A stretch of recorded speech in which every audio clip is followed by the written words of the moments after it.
Jawa, Juni 1677.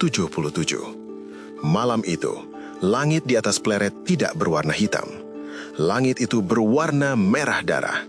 Bukan karena fajar yang datang terlalu cepat, melainkan karena api yang sedang melahap habis pusat peradaban paling agung di tanah Jawa, Keraton Mataram. Di tengah kekacauan itu, seorang pria tua dengan pakaian kebesaran yang sudah koyak dan berlumur lumpur berlari terengah-engah. Ia adalah Sultan Amangkurat I, penguasa Mataram yang konon titisan dewa, sang pemegang mandat langit. Namun malam ini, sang sultan tidak lebih dari seorang pengungsi yang ketakutan. Ia melarikan diri dari istananya sendiri, meninggalkan tahta emasnya yang mulai dijilat api. Di belakangnya, jeritan ribuan prajurit dan tangisan para selir menyatu dengan derap kaki kuda yang tak terbendung. Siapa yang berani melakukan ini? Siapa yang cukup gila untuk menantang matahari Mataram tepat di jantungnya? Jawabannya bukan berasal dari tanah Jawa yang subur. Jawabannya datang dari seberang lautan sempit di timur, dari sebuah pulau gersang yang dihuni oleh orang-orang dengan nyali sekeras karang. Nama itu kini dibisikkan dengan penuh kengerian di koridor-koridor kekuasaan. Trunojoyo. Untuk memahami bagaimana kehancuran ini bisa terjadi, kita harus memutar waktu kembali. Kita harus melihat melampaui asap kebakaran ini menuju tahun-tahun di mana benih dendam mulai ditanam. Mataram di bawah Amangkurat I bukanlah Mataram yang gemilang seperti era ayahnya, Sultan Agung. Jika Sultan Agung dikenal karena penaklukannya melawan Kompeni, Amangkurat I dikenal karena satu hal, ketakutan. Ia memerintah dengan tangan besi yang berlumur darah. Ia tidak hanya membunuh musuhnya, ia membantai keluarganya, membantai para ulamanya, dan menindas para bangsawan daerah hingga ke titik nadir. Di timur, di Pulau Madura, luka itu terasa paling dalam. Madura dipaksa bertekuk lutut, para penguasanya dipaksa menjadi pelayan di keraton Jawa, dan harga diri mereka diinjak-injak di bawah tumit kekuasaan Pleret. Bagi rakyat Madura, Mataram bukan lagi pelindung, melainkan penjajah yang memakai mahkota yang sama. Namun, di tengah penindasan itu, lahir seorang anak manusia yang menolak untuk tunduk, Raden Trunojoyo. Ia bukan sekedar pemberontak biasa, ia adalah manifestasi dari kemarahan yang telah lama dipendam. Ia adalah badai yang sedang berkumpul di Cakrawala, siap menyapu bersih segala tirani yang berdiri di depannya. Inilah Trunojoyo, prahara di tanah Jawa. Madura. Bagi banyak orang di Istana Mataram, ia hanyalah sebuah pulau kecil di timur. Pulau yang kering, keras, dan dianggap tidak sebanding dengan kesuburan tanah Jawa yang berlimpah padi. Namun, Mataram lupa satu hal. Tanah yang keras melahirkan manusia yang keras. Laut yang ganas menempa nyali yang tak mudah patah. Disinilah, pada pertengahan abad ke-17, seorang bocah bernama Raden Tarunajaya, yang kelak kita kenal sebagai Trunojoyo, tumbuh besar. Ia bukan rakyat jelata, ia adalah darah biru, cucu dari penguasa Madura Barat, Raden Prasena atau Cakraningrat I. Namun, gelar pangeran yang ia sandang terasa seperti hiasan kosong. Mengapa? Karena kakeknya, Cakraningrat I, lebih banyak menghabiskan waktunya di Keraton Mataram daripada di tanah kelahirannya sendiri. Sang kakek adalah abdi setia Sultan Agung, sang penakluk. Namun kesetiaan itu harus dibayar mahal oleh rakyat Madura. Madura bukan lagi sebuah kerajaan berdaulat, melainkan provinsi yang harus menyetor upeti dan tenaga manusia untuk ambisi Perang Mataram. Keadaan menjadi jauh lebih gelap ketika Sultan Agung wafat dan digantikan oleh putranya, Amangkurat I.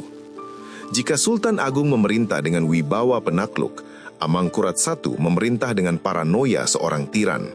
Ia curiga pada setiap bayang-bayang. Ia merasa setiap bangsawan daerah adalah ancaman bagi tahtanya. Satu persatu, para penguasa daerah dipanggil ke pusat, dipaksa tinggal di bawah pengawasannya, atau dihabisi. Trunojoyo muda melihat ini semua dengan mata kepalanya sendiri. Ia melihat bagaimana para bangsawan Madura diperlakukan layaknya tawanan yang dihias emas di Pleret. Ia melihat harga diri kaumnya diinjak-injak. Puncaknya adalah ketika ayahnya sendiri, Raden Demang Melayak Kusuma, tewas di lingkungan keraton dalam situasi yang penuh misteri dan ketidakadilan. Di dalam hati pemuda ini mulai tumbuh sesuatu yang lebih panas dari matahari Madura, dendam. Ia mulai bertanya pada dirinya sendiri, sampai kapan kita harus menyembah pada raja yang tidak menghargai nyawa kita? Sampai kapan tanah Madura harus diperas untuk kemegahan istana yang dibangun di atas darah para ulama dan bangsawan? Trunojoyo bukanlah tipe orang yang akan diam dan meratap. Ia mulai menarik diri dari pergaulan keraton Mataram yang penuh kemunafikan. Ia mulai mencari jalan pulang, bukan hanya secara fisik ke Madura, tapi kembali ke akar harga diri bangsanya. Namun ia tahu, melawan Mataram sendirian adalah bunuh diri. Mataram adalah raksasa dengan ribuan tombak. Untuk menjatuhkan raksasa, ia butuh lebih dari sekedar keberanian. Ia butuh sekutu yang sama-sama terluka. Ia butuh momentum. Dan yang paling penting, ia butuh alasan yang bisa membakar seluruh tanah Jawa. Tanpa disadari oleh Amangkurat I, di bawah hidungnya sendiri, pangeran muda yang pendiam ini mulai merajut jaring-jaring perlawanan. Trunojoyo sedang menunggu waktu yang tepat untuk mencabut kerisnya dan menghujamkannya tepat ke jantung sang tiran. Raden Trunojoyo tidak pergi dengan izin, ia menghilang. Bagi intelijen Mataram, ia mungkin dianggap hanya seorang pemuda frustrasi yang melarikan diri dari tugas keraton. Namun bagi rakyat Madura, kembalinya pangeran muda ini adalah fajar setelah malam yang sangat panjang.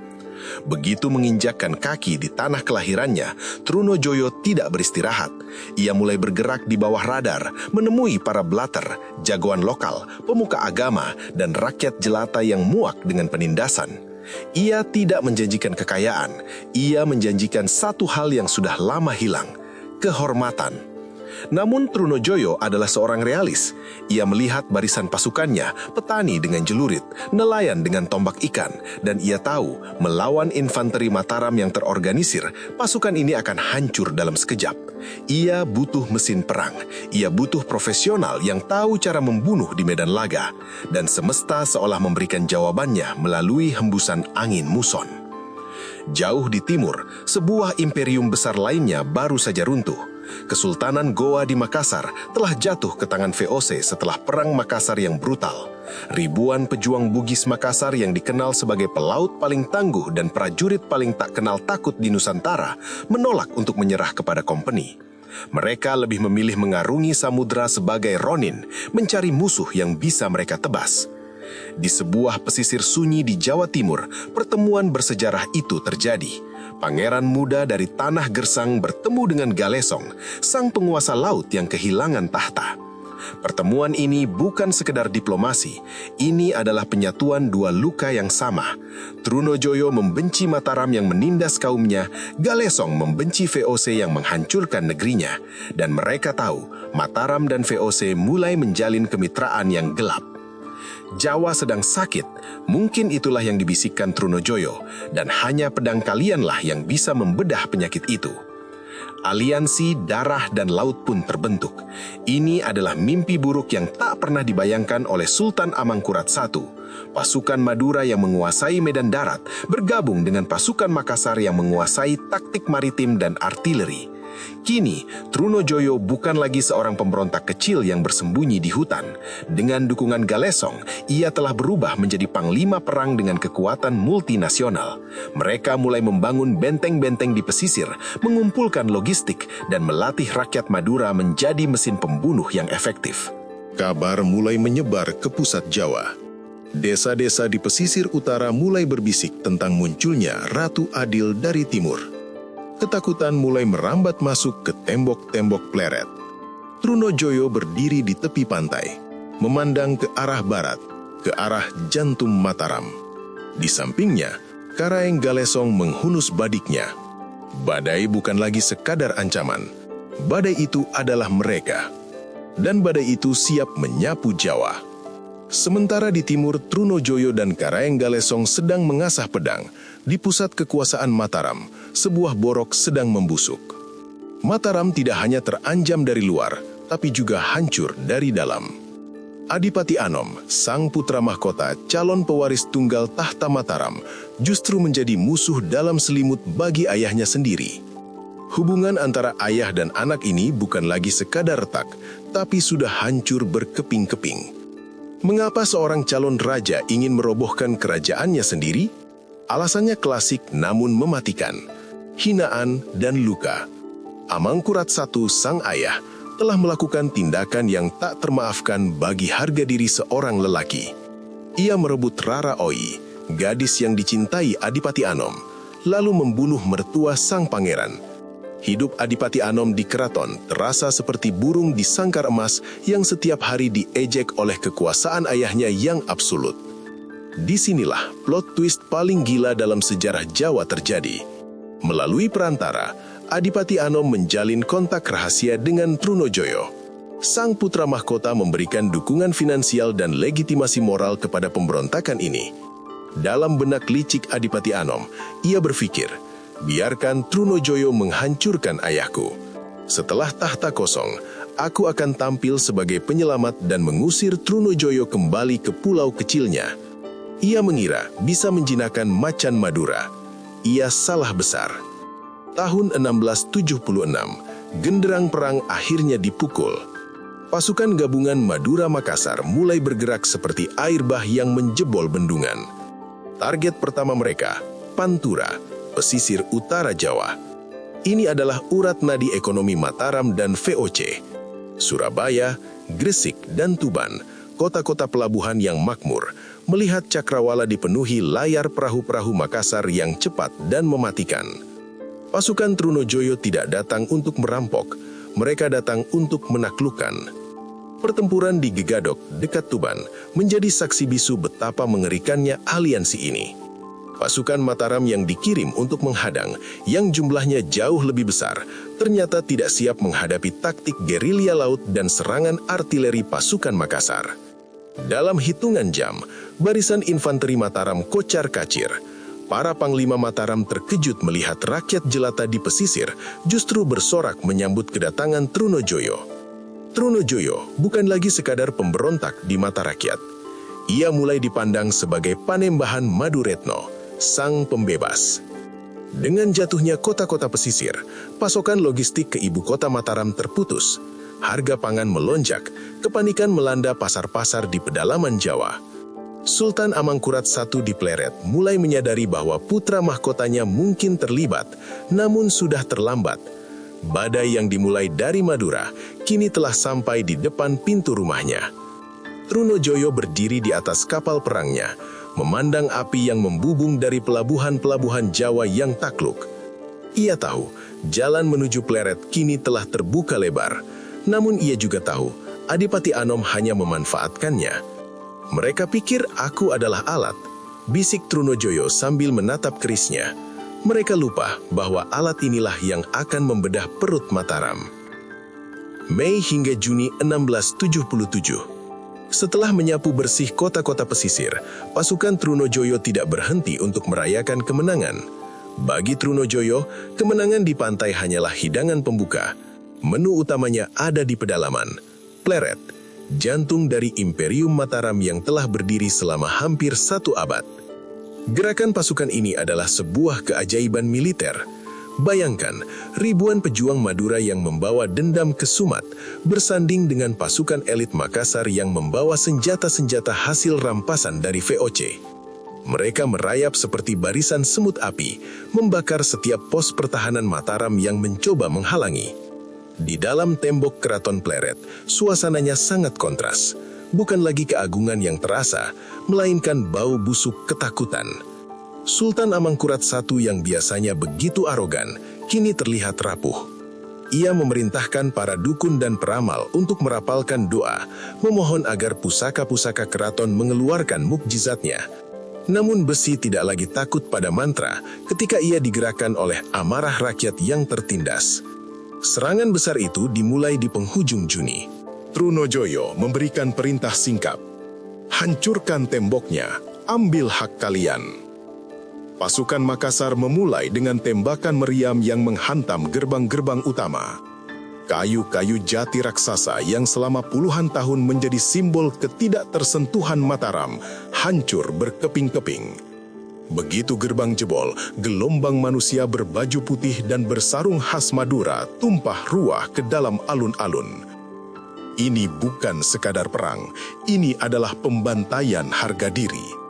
Pasukan Mataram yang tersisa, yang sudah kehilangan moral karena melihat pemimpin mereka pengejut, banyak yang membuang senjata. Mereka melihat Trunojoyo masuk ke dalam keraton bukan sebagai penyerbu, tapi sebagai badai yang tak mungkin dilawan. Amangkurat I telah melarikan diri beberapa saat sebelum gerbang terakhir runtuh. Ia kabur lewat pintu belakang, membawa hanya sedikit perhiasan dan sisa-sisa pengikut setianya, menuju arah barat, menuju wilayah yang masih dianggap aman di bawah bayang-bayang VOC. Jatuhnya Pleret telah menjadi gempa bumi politik terbesar di Nusantara abad ke-17. Mataram, raksasa yang menakuti seluruh Jawa, telah roboh. Untuk pertama kalinya dalam sejarah, seorang bangsawan dari luar Jawa duduk di jantung kekuasaan Jawa. Trunojoyo berdiri di depan singgasana emas Mataram. Ia tidak langsung duduk di sana. Ia tahu menduduki kursi ini berarti memikul beban seluruh tanah Jawa. Ia memandang ke sekeliling, harta karun keraton yang berlimpah, keris-keris pusaka, dan kehormatan yang kini berada di genggamannya. Namun di tengah kemenangannya yang gemilang, sebuah kesalahan fatal mulai terbentuk. Trunojoyo memutuskan untuk tidak menetap di Pleret. Ia menganggap Pleret sudah terkutuk dan penuh dengan energi negatif. Ia memutuskan untuk membawa jarahan perang dan seluruh kebesaran Mataram ke basisnya di Kediri. Keputusan ini memberi napas bagi musuh-musuhnya. Di tempat persembunyiannya, Adipati Anom, putra mahkota, menyadari bahwa Trunojoyo bukan lagi sekutunya, melainkan pesaing terbesarnya. Dan di markas VOC di Batavia, para kompeni mulai menyadari bahwa jika mereka ingin menguasai Jawa, mereka harus menghentikan pria Madura ini dengan cara apapun. Pleret telah jatuh, tapi perang baru saja memasuki babak yang paling berdarah. Juli 1677. Sultan Amangkurat I, pria yang dulu memerintah dengan satu kedipan mata yang bisa berarti kematian bagi ribuan orang, kini hanya menjadi sosok rentah yang sekarat di atas kereta yang berguncang. Ia melarikan diri ke arah barat, menuju wilayah Banyumas, berharap bisa mencapai perlindungan VOC di Batavia. Namun takdir memiliki rencana lain. Di sebuah tempat sunyi bernama Tegal Arum, langkah sang tiran terhenti selamanya. Tubuhnya yang sudah digerogoti penyakit tak mampu lagi menanggung beban kehinaan karena kehilangan kerajaannya. Konon, ia meminum air kelapa yang dicampur racun oleh putranya sendiri, Adipati Anom, meski sejarah masih memperdebatkan kebenaran itu. Yang pasti, ia meninggal dalam pelarian, jauh dari kemegahan istana Pleret yang kini hanya menjadi tumpukan abu. Amangkurat I dimakamkan di tanah yang becek, tanpa upacara agung layaknya raja-raja besar Jawa. Kepergiannya menandai akhir dari sebuah era kegelapan, namun sekaligus membuka pintu bagi babak yang jauh lebih berbahaya. Kini, bola panas kekuasaan ada di tangan Adipati Anom yang kini naik tahta dengan gelar Amangkurat II. Namun, ia adalah raja tanpa mahkota, ia adalah penguasa tanpa wilayah. Seluruh tanah Jawa Timur hingga Jawa Tengah sudah berada di bawah kendali Trunojoyo. Amangkurat II tidak punya tentara, tidak punya uang, dan yang paling menyedihkan, ia tidak punya sekutu dari kalangan bangsawan Jawa yang sudah terlanjur membencinya karena kelakuan ayahnya. Hanya ada satu kekuatan yang bisa mengembalikannya ke singgasana, sebuah kekuatan asing yang bermarkas di Benteng Batu Batavia, VOC, Verenigde Oost-Indische Company. Disinilah perjanjian iblis ditandatangani. VOC bersedia membiayai dan memimpin perang untuk menghancurkan Trunojoyo. Mereka akan memberikan senjata, meriam, dan ribuan serdadu bayaran, namun tidak ada makan siang gratis bagi raja. Sebagai imbalannya, Amangkurat II harus menyerahkan kedaulatan ekonomi Mataram. monopoli perdagangan kain dan candu, penyerahan kota-kota pelabuhan strategis di pantai utara, pembayaran biaya perang yang jumlahnya sangat fantastis yang akan membuat Mataram berhutang selama puluhan tahun. Amangkurat II menandatangani dokumen itu. Dengan satu goresan pena, ia kembali mendapatkan tahtanya, namun ia kehilangan jiwanya. Ia bukan lagi penguasa Nusantara yang berdaulat, ia telah menjadi raja boneka pertama dalam sejarah Mataram. Bagi Trunojoyo yang saat itu sedang memperkuat pertahanannya di Kediri, kabar ini adalah alarm tanda bahaya. Ia tidak lagi hanya melawan sisa-sisa Mataram yang lemah. Kini, ia berhadapan dengan mesin perang paling modern di dunia pada masa itu. Kompeni sedang bersiap, armada Spillman sedang memanaskan meriam-meriam mereka, dan di pesisir, pasukan gabungan VOC dan tentara bayaran mulai mendarat. Perang saudara di Jawa kini telah berubah menjadi perang skala besar antara putra bangsa melawan kolonialisme yang membonceng pengkhianat. Trunojoyo berdiri di benteng Kediri, menatap langit barat.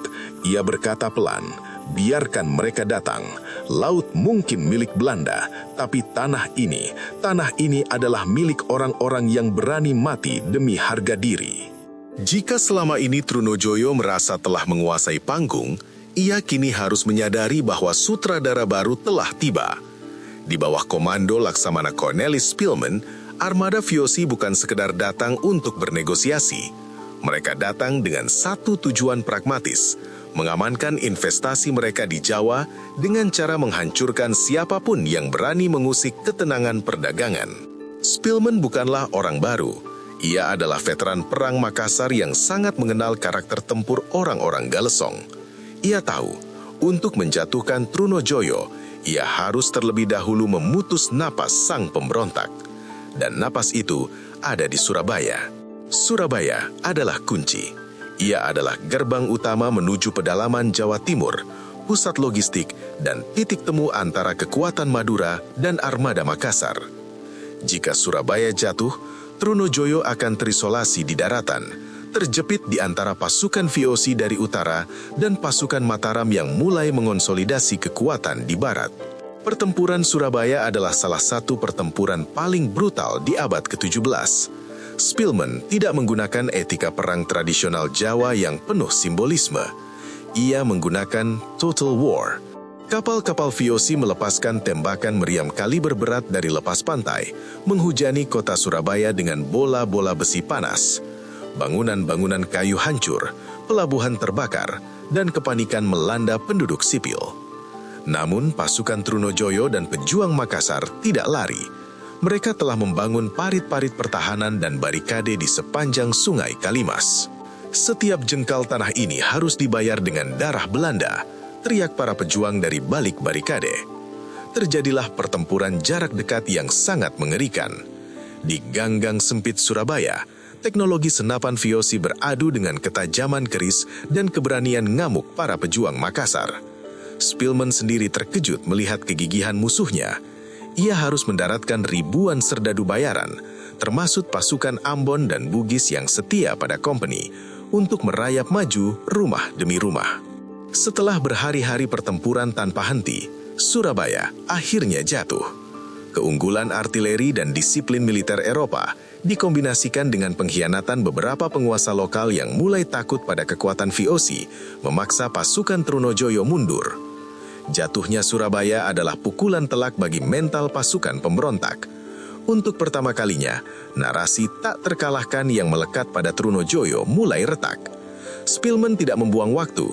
Ia segera mendirikan basis operasi dan mulai mengirim pesan kepada Amangkurat II bahwa jalan menuju kemenangan telah terbuka. Namun bagi Trunojoyo, kehilangan Surabaya bukanlah akhir.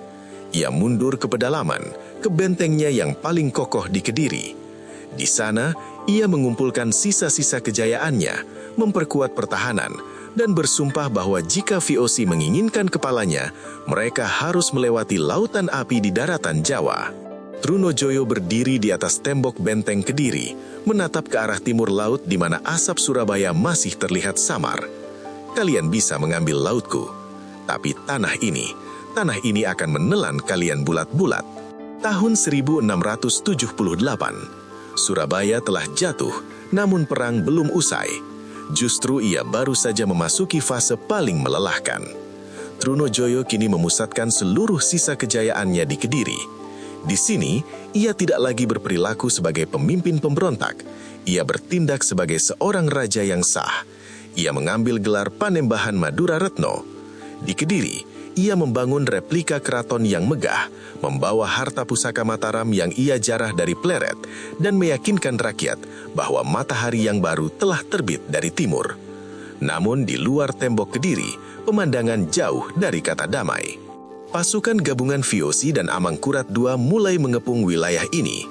Ini adalah pengepungan yang menguji batas kesabaran manusia. Spilman dan Amangkurat II menghadapi musuh yang tidak mereka duga sebelumnya, alam Jawa. Hujan turun seolah langit sedang tumpah.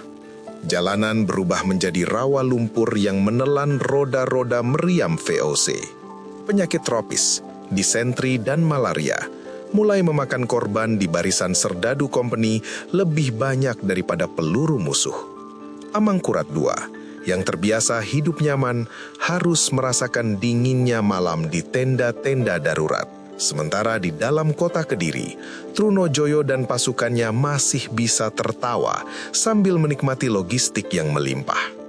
Trunojoyo telah mengubah Kediri menjadi sebuah labirin kematian. Ia membangun garis pertahanan berlapis. Setiap jalan masuk dipenuhi dengan ranjau bambu dan lubang-lubang jebakan. Para pejuang Makassar yang kini dipimpin oleh sisa-sisa perwira Galesong menempatkan meriam-meriam mereka di titik-titik strategis untuk menghancurkan barisan depan VOC. Biarkan mereka kelelahan oleh lumpur dan hujan, perintah Trunojoyo. Tanah ini akan memakan mereka sebelum mereka sempat melihat wajahku. Spelman menyadari satu hal, ia tidak bisa memenangkan perang ini hanya dengan kekuatan otot. Ia butuh sesuatu yang lebih licik. Ia mulai menjalankan taktik divide et impera yang lebih agresif. Ia mengirim mata-mata untuk mendekati para sekutu Trunojoyo, menjanjikan pengampunan dan jabatan bagi siapa saja yang mau membuka gerbang Kediri dari dalam. Ketegangan di dalam kota pun mulai meningkat. Meskipun Trunojoyo dicintai, tekanan pengepungan mulai terasa. Kelaparan mulai membayangi warga sipil. Dan di tengah kegelapan malam, bisikan-bisikan pengkhianatan mulai terdengar di sudut-sudut barak. Pengepungan Kediri bukan lagi sekadar adu senjata, tapi adu ketahanan mental. Siapa yang akan retak lebih dulu? Sang Panembahan yang bertahan di dalam benteng atau sang Laksamana Belanda yang mulai kehabisan waktu dan biaya perang? Trunojoyo berdiri di menara pengawas, melihat ribuan obor pasukan VOC yang mengepung kotanya seperti lingkaran api. Ia tahu saat-saat penentuan akan segera tiba. Ia menggenggam hulu kerisnya, merasakan detak jantung tanah Jawa di bawah telapak kakinya. November 1668. Alam seolah-olah berpihak pada Trunojoyo. Musim hujan tahun itu adalah salah satu yang terburuk dalam catatan kolonial. Sungai Brantas, urat nadi yang melindungi Kediri, berubah menjadi raksasa yang mengamuk. Bagi pasukan VOC dan Amangkurat II, sungai itu adalah dinding air yang mustahil ditembus. Strategi pengepungan Spelman sebelumnya telah melelahkan kedua belah pihak. Namun kini VOC tidak punya pilihan lain, menyerang sekarang atau mati karena kelaparan dan penyakit di parit-parit lumpur. Antonio Hurt yang menggantikan posisi lapangan memberikan perintah yang dianggap gila oleh banyak prajuritnya. Seberangi sungai itu, atau kita tidak akan pernah pulang ke Batavia. Malam penyerangan itu dimulai dengan kegelapan total. Dalam sebuah operasi militer yang sangat beresiko, pasukan gabungan VOC, tentara bayaran Ambon, dan prajurit Bugis di bawah pimpinan Arung Palaka, sang penakluk dari Bone, mulai merayap menembus arus Brantas yang mematikan. Mereka menggunakan rakit-rakit darurat yang hampir karam diterjang arus. Di atas benteng, pasukan Trunojoyo melepaskan tembakan membabi buta ke arah kegelapan. Kilatan cahaya meriam sesekali menerangi permukaan sungai, memperlihatkan tubuh-tubuh prajurit yang hanyut terbawa arus. Namun keberanian atau mungkin keputusasaan pasukan Arung Palaka menjadi pembeda. Mereka berhasil mencapai tepi barat sungai dan mulai memanjat tebing-tebing licin menuju gerbang Kediri. "Amuk! Amuk!" teriak para prajurit Bugis saat mereka melompat ke atas tembok pertahanan. Pertahanan luar Kediri akhirnya jebol. Begitu gerbang utama terbuka, pasukan infanteri VOC masuk dengan bayonet terhunus. Disiplin militer Eropa bertemu dengan kemarahan prajurit Nusantara dalam sebuah simfoni kematian di jalanan Kediri. Trunojoyo yang menyadari bahwa bentengnya telah ditembus melakukan perlawanan terakhir di depan gerbang keraton barunya. Ia berdiri dengan keris terhunus, dikelilingi oleh pasukan elit Madura yang bersumpah mati bersamanya. Namun jumlah musuh terlalu besar. Satu persatu pengikut setianya tumbang. Kediri yang ia bangun sebagai simbol harapan baru bagi rakyat yang tertindas, kini mulai dilahap api. Harta karun Mataram yang ia bawa dari Pleret, termasuk mahkota emas dan gong pusaka Kiai Sekar Delima, jatuh ke tangan VOC dan Amangkurat II. Ini adalah penghinaan terbesar bagi seorang penguasa. Di tengah kekacauan dan asap yang menyesakkan, Trunojoyo berhasil meloloskan diri melalui pintu rahasia. Ia tidak menyerah. Bersama sisa-sisa kecil pasukannya dan keluarganya, ia berlari menuju hutan-hutan lebat di lereng Gunung Kelut. Kediri telah jatuh. Singhasana baru itu kini menjadi abu. Amangkurat II bersorak melihat kemenangan ini. Namun ia sadar, selama Trunojoyo masih bernafas di hutan-hutan Jawa, tahtanya tidak akan pernah benar-benar aman. Sang singa Madura mungkin terluka, tapi ia belum mati. Ia baru saja berubah menjadi hantu yang akan menghantui setiap mimpi buruk sang Raja Boneka. Pada Desember 1678, pertengahan 1679, Trunojoyo kini bukan lagi seorang panembahan yang duduk di atas singgasana emas. Ia telah kembali menjadi apa yang ia mulai, seorang pejuang. Namun kali ini, ia adalah buronan paling dicari di seluruh Nusantara.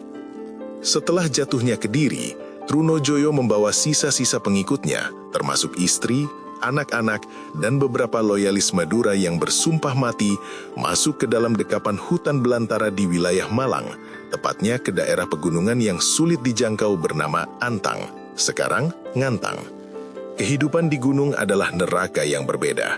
Di sini, musuh utama bukan lagi peluru VOC, melainkan kelaparan yang mengoyak perut dan dingin yang membekukan tulang. Mereka yang dulu mengenakan kain sutra kini harus berpakaian kulit kayu. Mereka yang dulu makan dari piring perak kini harus berebut akar-akaran dan buah hutan dengan binatang liar. Namun, meski dalam kondisi paling nestapa, karisma Trunojoyo belum pudar. Rakyat pedesaan di lereng-lereng gunung masih memandangnya dengan rasa hormat dan takut. Baginya, ia adalah simbol perlawanan terhadap raja yang menjual negerinya kepada orang kulit putih. Di pihak lain, Amangkurat II tidak bisa tidur nyenyak. Selama kepalanya belum melihat kepala Trunojoyo di atas baki, tahtanya hanyalah pinjaman dari VOC. Ia mendesak kompeni untuk terus mengejar. Namun serdadu Belanda mulai enggan. Biaya perang sudah membengkak dan mengejar hantu di hutan rimba Jawa bukanlah keahlian mereka. VOC akhirnya menggunakan strategi yang paling efektif, blokade dan sayembara.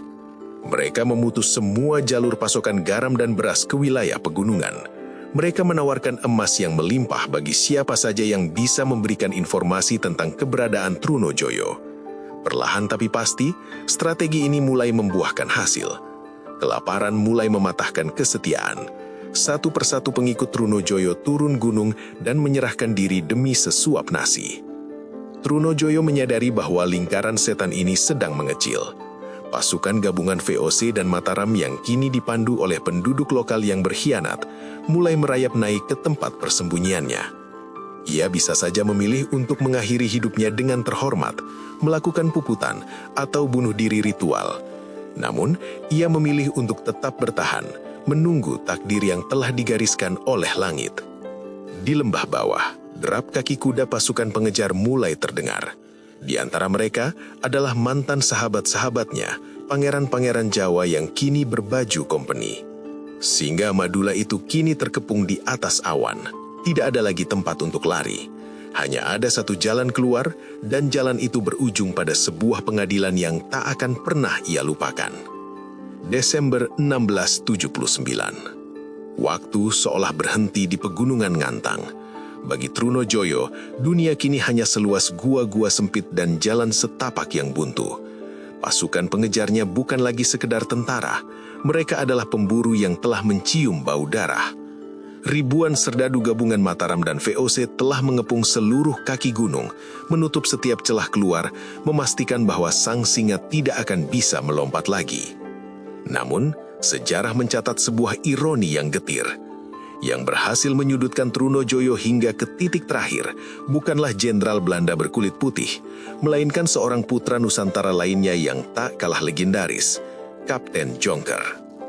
Kapten Jonker adalah seorang bangsawan dari Manipa, Maluku.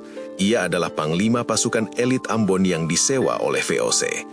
Jonker adalah pria yang mengenal rimba sebagaimana ia mengenal dirinya sendiri. Ia tidak menggunakan taktik kaku Eropa. Ia menggunakan insting seorang pejuang kepulauan. Bersama pasukannya, Jonker merayap di antara kabut, menembus pertahanan gerilya Trunojoyo yang sudah rapuh karena kelaparan. Pada tanggal 25 Desember 1679, di sebuah tempat yang terjal di lereng gunung, pertemuan yang ditakdirkan itu terjadi. Trunojoyo berdiri di depan mulut sebuah gua. Di belakangnya, istri dan anak-anaknya berkerumun dengan wajah pucat. Di hadapannya, Kapten Jonker berdiri dengan senapan dan pedang di tangan. Tidak ada teriakan perang. Yang ada hanyalah kesunyian yang mencekam di antara dua orang perkasa yang berada di sisi sejarah yang berbeda. Sudah cukup, Panembahan. Mungkin itulah yang dikatakan Jonker. Tanah ini sudah terlalu banyak meminum darah. Trunojoyo tahu bahwa jika ia terus melawan, keluarganya akan dibantai di depan matanya. Ia juga tahu, ia tidak akan sudi menyerah kepada Amangkurat II, raja yang ia anggap sebagai pengkhianat bangsa. Namun, kepada Jonker, seorang pejuang yang ia hormati keberaniannya, Trunojoyo melihat sebuah jalan keluar yang bermartabat, meskipun itu berarti menuju kematiannya sendiri. Dengan gerakan yang tenang namun berat, Trunojoyo melepaskan keris pusakanya. Ia menyerahkannya bukan kepada kompeni, tapi kepada Jonker. Ini adalah sebuah simbol, seorang kesatria menyerah kepada kesatria lain. Kabar itu menyebar seperti api di tengah padang rumput kering. Trunojoyo telah tertangkap. Sorak-sorai pecah di kamp VOC dan Mataram. Bagi Spilman, ini adalah akhir dari beban biaya perang yang mencekik. Bagi Amangkurat II, ini adalah kemenangan yang telah lama ia impikan. Namun bagi rakyat Jawa dan Madura yang menyaksikan pangeran mereka digiring turun gunung dengan tangan terikat, itu adalah hari berkabung nasional. Trunojoyo dibawa turun dari ketinggian Ngantang. Setiap langkahnya menuju dataran rendah adalah langkah menuju babak terakhir hidupnya. Ia tidak dibawa ke penjara bawah tanah, melainkan langsung menuju Payakumbuh, tempat di mana musuh bebuyutannya, Amangkurat II, sudah menunggu dengan keris yang haus darah. 2 Januari 1680. Ini adalah hari di mana sejarah Jawa akan mencatat salah satu adegan paling tragis sekaligus paling brutal.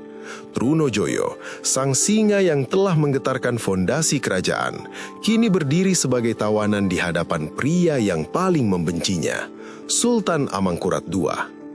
Pertemuan ini adalah sebuah kontras yang tajam.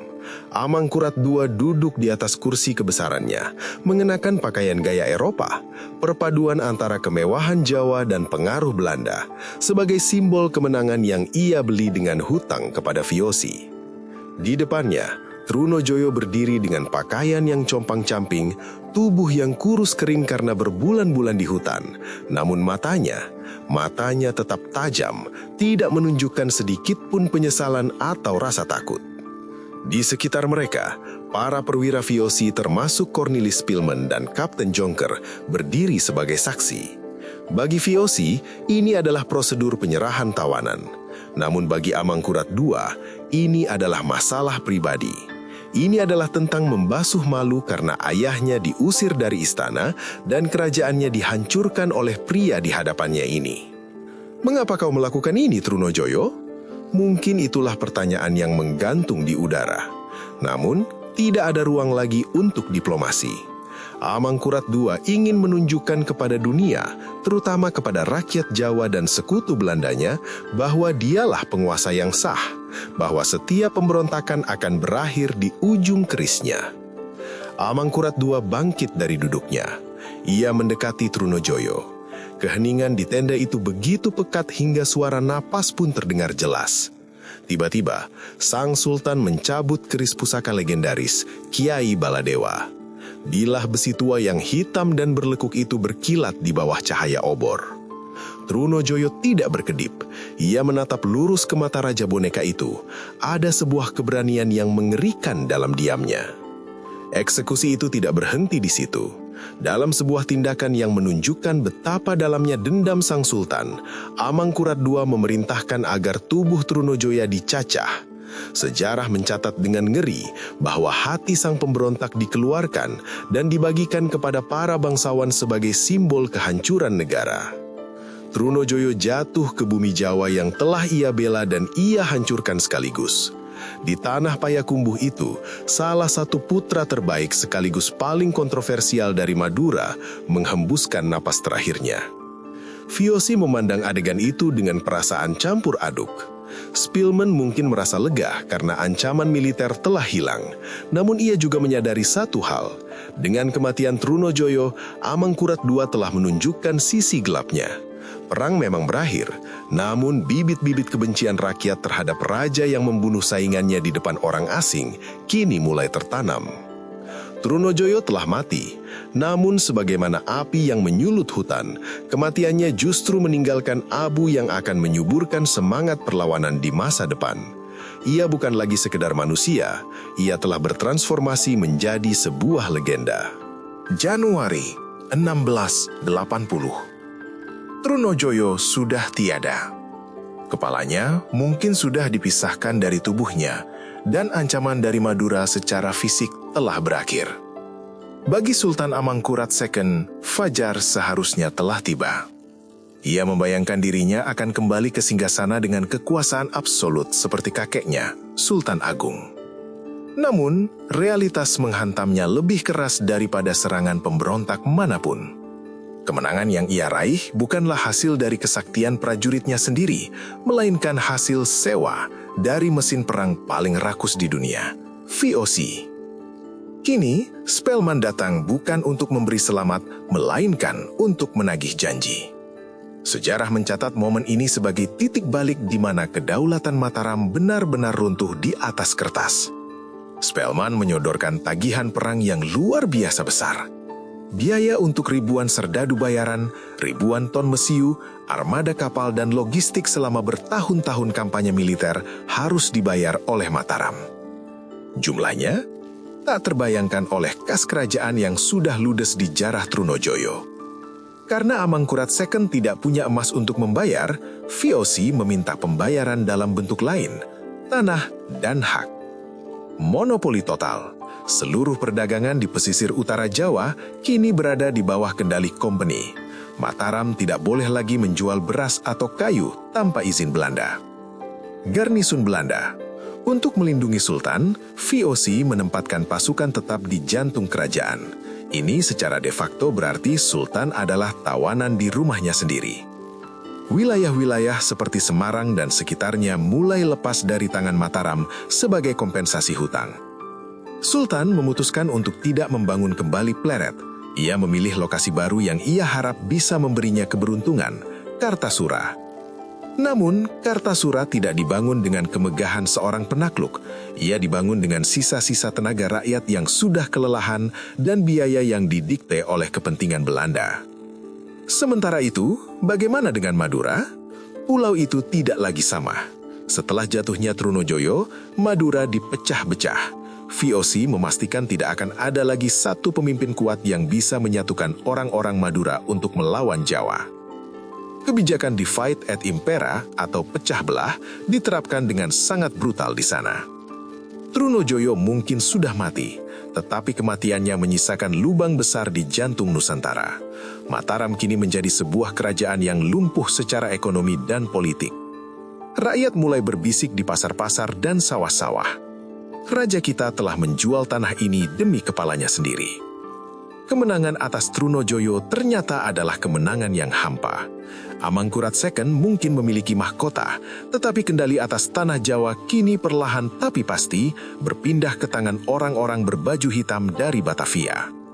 Sang harimau Jawa kini telah kehilangan taringnya, berubah menjadi kucing yang terikat rantai emas milik company. Sejarah seringkali mencatat kematian seorang pemimpin sebagai akhir dari sebuah pergerakan.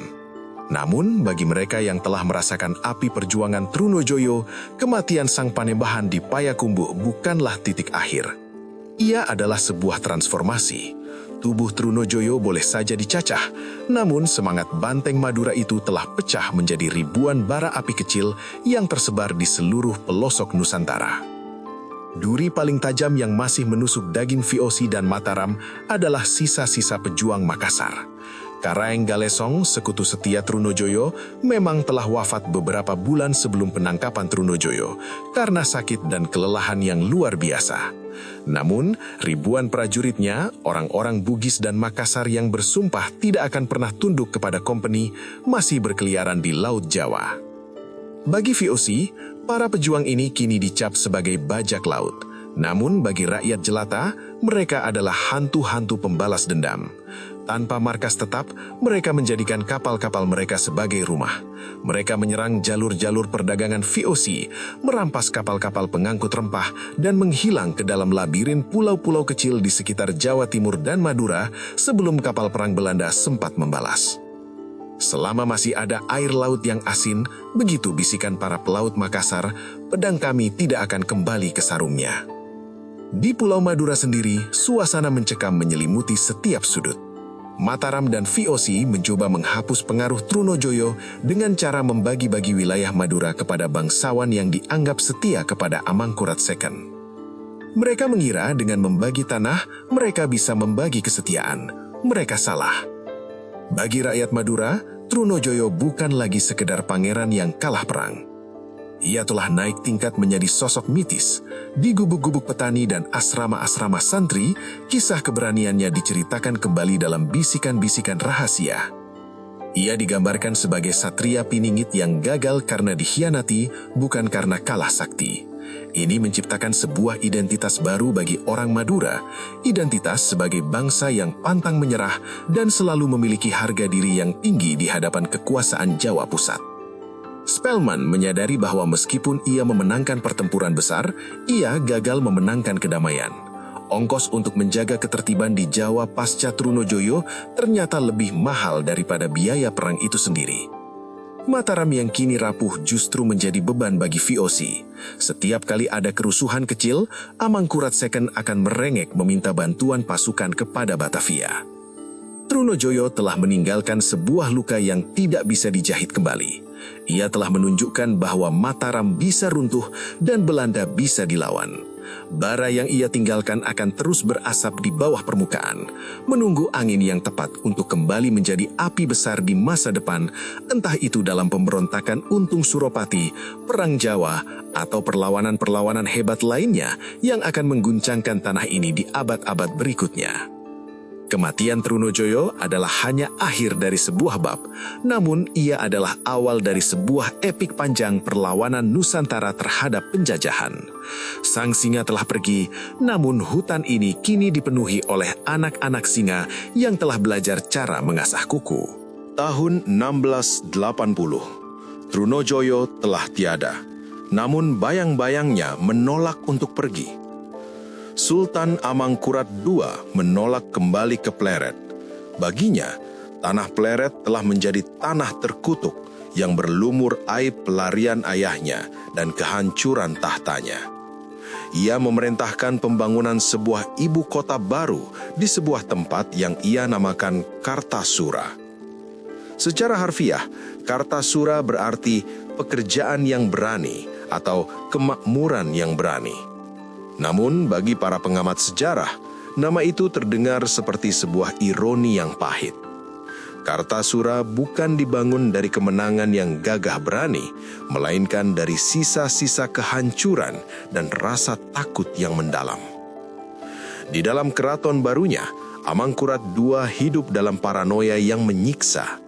Ia adalah raja yang memakai mahkota, namun ia tidak bisa melangkah keluar istana tanpa pengawalan serdadu VOC. Setiap malam, ia dibayang-bayangi oleh wajah Trunojoyo, pria yang ia tikam sendiri, namun semangatnya seolah-olah merambat di udara Kartasura.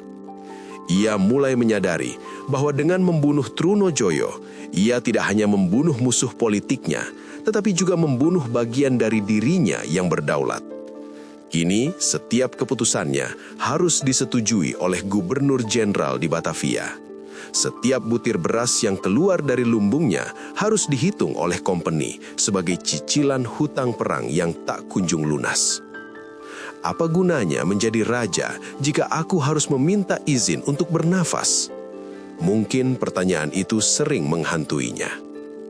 Sementara itu, di luar tembok istana, rakyat memandang Kartasura dengan dingin. Mereka melihat raja mereka lebih sering mengenakan pakaian gaya Eropa, topi berbulu, jubah beludur, dan sepatu bot daripada kain batik leluhurnya. Bagi rakyat, Amangkurat II bukan lagi Khalifatullah, melainkan Raja Belanda berkulit Jawa. Ketidakpuasan mulai mendidih di bawah permukaan. Meskipun tidak ada lagi tentara besar seperti milik Trunojoyo, pemberontakan kecil mulai bermunculan di desa-desa. Para ulamanya mulai menarik diri dari keraton, merasa bahwa pusat kekuasaan telah kehilangan berkah ilahi karena terlalu dekat dengan kafir company. Inilah warisan tersembunyi dari perlawanan Trunojoyo. Ia telah merusak aura tak terkalahkan milik Wangsa Mataram. Ia telah menunjukkan pada seluruh Jawa bahwa seorang raja bisa diusir dan seorang sultan bisa menjadi pecundang. Trunojoyo memang sudah dikubur dalam potongan-potongan tubuh yang terpisah, namun roh perlawanannya telah merasuki tanah Jawa. Kartasura, istana baru itu, berdiri di atas fondasi yang rapuh. Bukan dibangun di atas batu karang, melainkan di atas pasir ketidakpercayaan rakyat dan hutang budi kepada penjajah. Amangkurat II mengira ia telah mengakhiri badai. Ia tidak tahu bahwa Kartasura hanyalah masa tenang yang singkat sebelum badai yang lebih besar, pemberontakan Untung Suropati, akan segera datang mengetuk gerbangnya. Tahun 1684. 4 tahun telah berlalu sejak kepala Trunojoyo dipamerkan di depan rakyat. VOC di Batavia mengira mereka telah membeli kedamaian abadi. Mereka mengira dengan lenyapnya sang pangeran Madura, tanah Jawa akan menjadi ladang emas yang tenang tanpa gangguan. Namun sejarah memiliki cara yang aneh untuk mengulang dirinya sendiri. Trunojoyo memang telah tewas, namun ia telah membuka sebuah kotak Pandora yang tak bisa lagi ditutup oleh company. Ia telah membuktikan bahwa kekuatan sebesar apapun bisa diguncangkan. Dan kali ini, ancaman itu tidak datang dari seorang pangeran berdarah biru, melainkan dari kelas yang paling mereka injak, seorang budak. Perkenalkan, Untung Suropati. Jika Trunojoyo adalah api yang membakar dari luar, Suropati adalah racun yang tumbuh dari jantung VOC sendiri. Ia adalah seorang budak dari Bali yang pernah melayani perwira Belanda, yang pernah merasakan cambuk dan penghinaan di Batavia, namun memiliki kecerdasan militer yang melampaui para tuannya. Kisah Suropati adalah kelanjutan dari nafas Trunojoyo. Mengapa? Karena setelah Suropati melarikan diri dari Batavia dan mulai menggalang kekuatan gerilya, ia tidak sekedar merampok, ia membawa ideologi yang sama, kebencian terhadap dominasi asing. VOC mulai panik. Mereka menyadari bahwa benih pembangkangan yang disemai Trunojoyo telah bermekaran di mana-mana. para mantan pengikut Trunojoyo yang dulu tercerai-berai, para pejuang Makassar yang masih bersembunyi di hutan, mulai mendengar kabar tentang seorang mantan tentara VOC yang berbalik arah. Mereka mulai berkumpul di bawah Panji Suropati. Di Kartasura, Sultan Amangkurat II semakin terpojok. Di satu sisi, ia adalah sekutu VOC. Di sisi lain, hatinya sebagai orang Jawa merasa terhina melihat kesombongan Belanda yang memperlakukan keratonnya seperti gudang kantor dagang. Diam-diam, sang sultan mulai menjalin kontak dengan Suropati. Ia mulai melihat dalam diri budak ini ada api yang sama dengan Pangeran Madura yang dulu ia tikam. Mungkin, bisik nurani Amangkurat II, ia telah membunuh orang yang salah. VOC mencium pengkhianatan ini. Mereka mengiring salah satu perwira terbaik mereka, Kapten Francis Tack, ke Kartasura untuk menuntut Suropati diserahkan. Tack adalah pahlawan VOC, veteran perang yang sombong, yang merasa bahwa satu gertakan saja cukup untuk membuat Raja Jawa bertekuk lurus. Ia salah besar. Suropati sudah menunggu di balik tembok Kartasura. Dan di tangannya ada keris yang siap menghisap darah penjajah sekali lagi. Semangat Trunojoyo tidak mati di Payakumbuh. Ia hanya berpindah raga, bersiap untuk memberikan pukulan telak yang akan mempermalukan VOC di depan gerbang keraton. Kapten François Tack bukan sekedar tentara biasa. Ia adalah pahlawan bagi company, veteran yang telah memenangkan banyak pertempuran besar, termasuk pengepungan Kediri melawan Trunojoyo beberapa tahun silam. Baginya, tugas ke Kartasura kali ini hanyalah sebuah formalitas. Ia datang untuk menjemput seorang buronan bernama Untung Suropati yang bersembunyi di bawah ketiak Sultan Amangkurat II. Namun, Tack melakukan kesalahan fatal yang sering dilakukan oleh para penakluk. Ia meremehkan lawannya. Ia masuk ke pelataran Kartasura dengan keangkuhan yang luar biasa. Ia menganggap Sultan Amangkurat II hanyalah bawahan VOC yang akan gemetar hanya dengan gertakan senapan. Namun, di balik tirai-tirai sutra keraton, mata Amangkurat II tidak lagi memancarkan ketakutan, melainkan sebuah kebencian yang mendalam. Sultan telah memberikan instruksi rahasia kepada Suropati. Habisi dia di sini. Saat pasukan Tack berada di tengah pelataran terbuka, tanpa perlindungan, pintu-pintu rahasia di sekeliling keraton terbuka lebar. Dari dalamnya, meloncatlah pasukan Suropati, campuran antara pelarian pejuang Makassar, jagoan-jagoan Madura sisa pasukan Trunojoyo, dan gerilyawan Suropati sendiri. Amuk! Amuk! Ini bukan pertempuran lapangan terbuka yang disukai oleh Belanda. Ini adalah perkelahian jalanan, jarak dekat, di mana senapan panjang VOC tidak berguna melawan kelincahan keris dan tombak. Dalam sekejap, barisan serdadu Belanda kocar-kacir. Keangkuhan mereka berubah menjadi jeritan histeris. Detik itu adalah momen yang mengguncangkan sejarah kolonial. François Tack, simbol kekuatan militer VOC, tersungkur di atas ubin keraton. Ia tewas dengan puluhan luka tusukan di tubuhnya. Seragamnya yang dulu bersih dan penuh medali, kini basah oleh darahnya sendiri, berserakan di tanah yang dulu dianggapnya telah ia taklukkan. Kematian Tack adalah tamparan keras bagi Batavia. Seorang perwira tinggi terbunuh di halaman istana sekutu mereka sendiri. Ini adalah skandal militer terbesar pada masanya. Trunojoyo mungkin telah tiada. Namun metode perlawanannya, gabungan antara taktik gerilya, aliansi lintas etnis, dan pemanfaatan psikologis keraton telah disempurnakan oleh Suropati. VOC kini menyadari bahwa mereka telah terjebak dalam labirin yang mereka buat sendiri. Ia membunuh Trunojoyo untuk mendapatkan tahta, namun tahta itu kini terasa seperti kursi duri. Ia mengkhianati ayahnya demi kekuasaan, namun kini ia melihat putra-putranya sendiri mulai saling sikut, menunggu ia menghembuskan napas terakhir untuk merebut mahkota Kartasura yang sudah mulai retak. Dalam kesendiriannya, konon Amangkurat II sering teringat pada Trunojoyo. Ia teringat pada pemuda Madura yang dulu begitu berani menantang ayahnya. Ada sebuah ironi yang pahit. Trunojoyo mati sebagai pahlawan bagi rakyatnya. Sementara Amangkurat II hidup sebagai pesakitan yang berhutang budi pada bangsa asing. Ia melihat kerajaannya perlahan-lahan pecah. Bangsawan-bangsawan daerah tidak lagi patuh secara tulus. Mereka membayar ukuti karena takut pada senapan VOC, bukan karena hormat pada wibawa sang sultan. Roh Mataram yang dulu begitu agung di bawah Sultan Agung, kini seolah-olah telah pergi bersama asap yang membubung dari Pleret saat Trunojoyo menyerbu. Tahun 1703, Amangkurat II akhirnya tutup usia. Kematiannya tidak membawa kestabilan, melainkan memicu badai baru yang jauh lebih dahsyat, Perang Perebutan Mahkota Jawa pertama.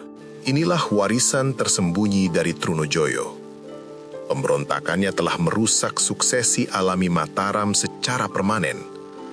Karena Trunojoyo menghancurkan pusat kekuasaan lama, ia menciptakan kekosongan legitimasi.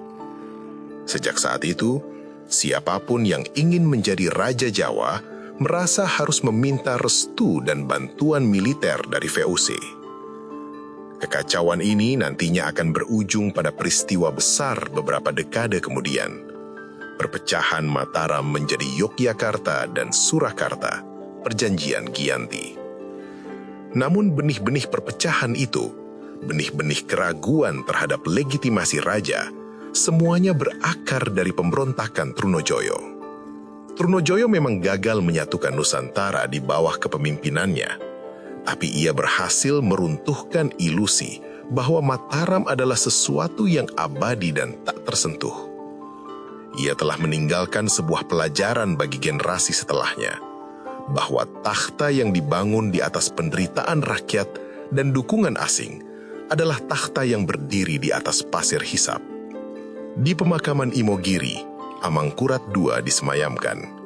Namun di luar tembok makam para raja, rakyat di pasar-pasar masih lebih suka menceritakan legenda Trunojoyo, pangeran yang berani berkata tidak pada tiran, pangeran yang lebih memilih dicacah tubuhnya daripada tunduk pada kehinaan.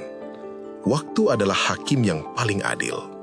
Selama hampir 300 tahun, sejarah tentang pria dari Madura ini ditulis oleh tangan-tangan yang membencinya.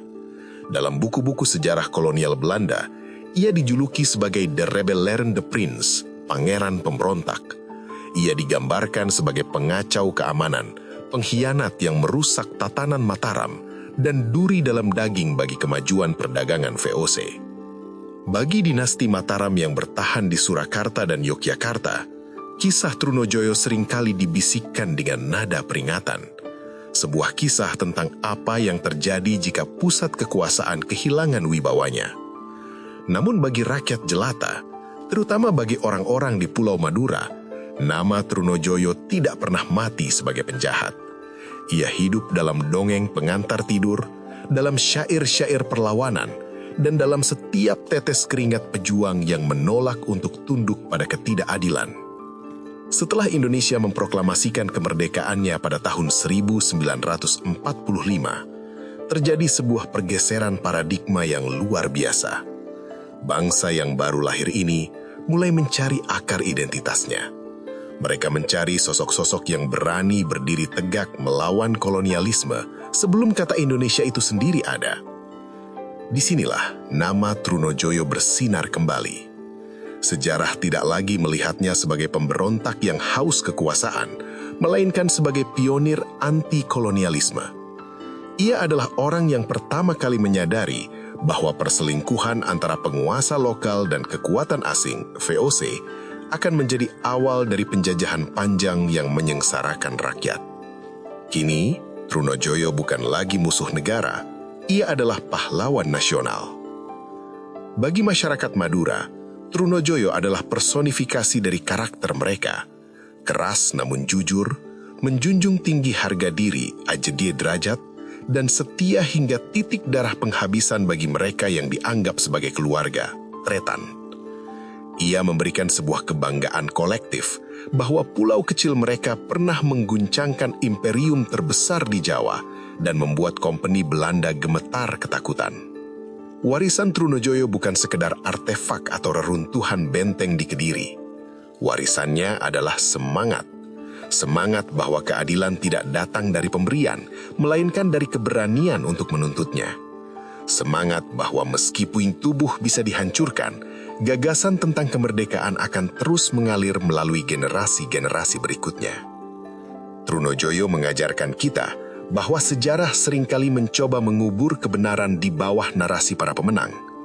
Namun selama masih ada orang yang berani mengingat, pahlawan sejati tidak akan pernah benar-benar mati.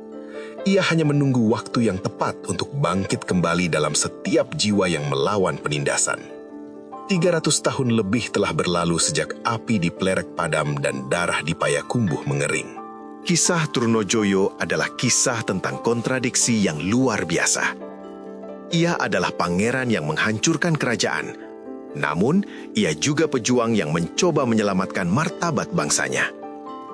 Ia adalah musuh bagi sebagian orang, namun pahlawan bagi jutaan lainnya. Jika kita melihat kembali perjalanan panjang ini, dari kegelapan di bawah tirani Amangkurat I, aliansi berdarah dengan pejuang Makassar, jatuhnya singgasana Mataram, hingga pengkhianatan di puncak gunung, kita akan menyadari satu hal yang abadi. Sejarah tidak pernah benar-benar tentang siapa yang menang atau siapa yang kalah di medan perang. Perang Trunojoyo mengajarkan kita tentang harga sebuah kedaulatan. Amangkurat II memenangkan tahta, namun ia harus membayar dengan kebebasan negerinya. Ia mengundang VOC masuk ke jantung Jawa, sebuah keputusan yang nantinya akan membelenggu Nusantara dalam rantai kolonialisme selama berabad-abad. Sebaliknya, Trunojoyo kehilangan nyawanya, namun ia mewariskan sesuatu yang tidak bisa dibeli dengan emas company: keberanian untuk melawan. Ia mengingatkan kita bahwa ketika pemimpin kehilangan hati nuraninya, dan ketika sebuah kerajaan menjual kehormatannya kepada asing, maka perlawanan bukan lagi sebuah pilihan, melainkan sebuah kewajiban. Bagi kalian yang menonton kisah ini, Trunojoyo bukan sekadar nama di buku teks atau nama jalan yang kalian lalui setiap hari. Ia adalah pengingat bahwa jati diri kita sebagai sebuah bangsa dibentuk oleh darah orang-orang yang berani berkata, "Cukup," terhadap penindasan. Ia adalah badai dari timur yang membuktikan bahwa pulau sekecil apapun, jika dihuni oleh manusia-manusia berjiwa besar, mampu mengguncang imperium paling perkasa sekalipun. Sejarah seringkali ditulis oleh para pemenang, tapi legenda hidup di memori mereka yang menolak untuk lupa. Trunojoyo mungkin telah jatuh, tapi api yang ia nyalakan tidak pernah benar-benar padam. Ia terus menyala dalam setiap semangat anak muda Indonesia yang berani membela harga dirinya dan kedaulatan tanah airnya. Saya, nama Anda, terima kasih telah menempuh perjalanan 40 menit ini bersama saya menelusuri jejak Sang Singa Madura. Jika kisah ini menggetarkan hati kalian, jangan biarkan ia berhenti di sini.